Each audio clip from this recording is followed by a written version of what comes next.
आपण पुण्याचे दृश्य पाहतोय। पुण्यामध्ये पुण्याचे पालकमंत्री आणि उपमुख्यमंत्री अजित पवार यांच्या हस्ते ध्वजवंदन होत आहे।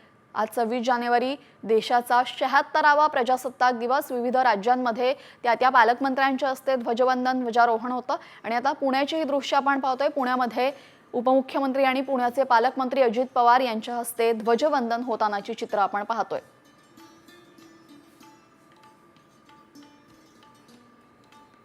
26 जानेवारी 1950 पासून भारतीय संविधान लागू झालं होतं आणि तेव्हापासून आपण हा दिवस प्रजासत्ताक दिन म्हणून साजरा करतो। प्रजासत्ताक दिनी कर्तव्य पथावर सुद्धा मोठा सोहळा असतो आणि प्रत्येक राज्यामध्ये प्रत्येक राज्याच्या जिल्ह्यामध्ये त्यांच्या पालकमंत्र्यांच्या हस्ते ध्वजारोहण ध्वजवंदन केलं जातं।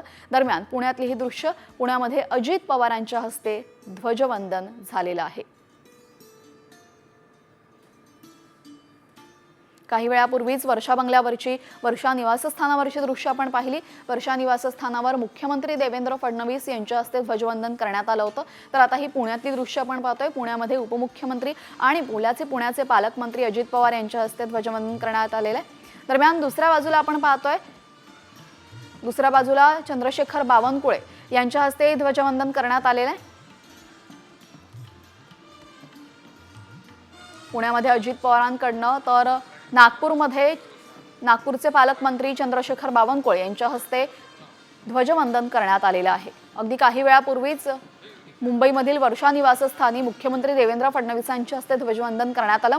तर आता पुण्यामध्ये अजित पवारांच्या हस्ते आणि नागपूरमध्ये नागपूरचे पालकमंत्री बावनकुळे यांच्या हस्ते ध्वजवंदनाचा सोहळा झालेला आहे।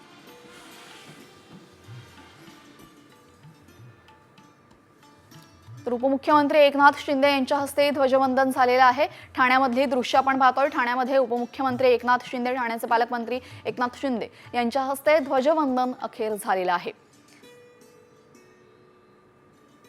राज्यभरामध्ये जिल्ह्यांचे पालकमंत्र्यांच्या हस्ते ध्वजवंदनाची दृश्य आपण पाहतोय। वर्षा या निवासस्थानी मुख्यमंत्री देवेंद्र फडणवीस यांच्या हस्ते, पुण्यामध्ये पुण्याचे पालकमंत्री अजित पवार यांच्या हस्ते, ठाण्यामध्ये उपमुख्यमंत्री एकनाथ शिंदे यांच्या हस्ते, तर नागपूरमध्ये नागपूरचे पालकमंत्री चंद्रशेखर बावनकुळे यांच्या हस्ते ध्वजवंदन झालेले आहे। आज 76वा प्रजासत्ताक दिवस आहे। कर्तव्य पथासह राज्यभरामध्ये सुद्धा मोठा उत्साह आपण पाहतोय प्रजासत्ताक दिनानिमित्तचा।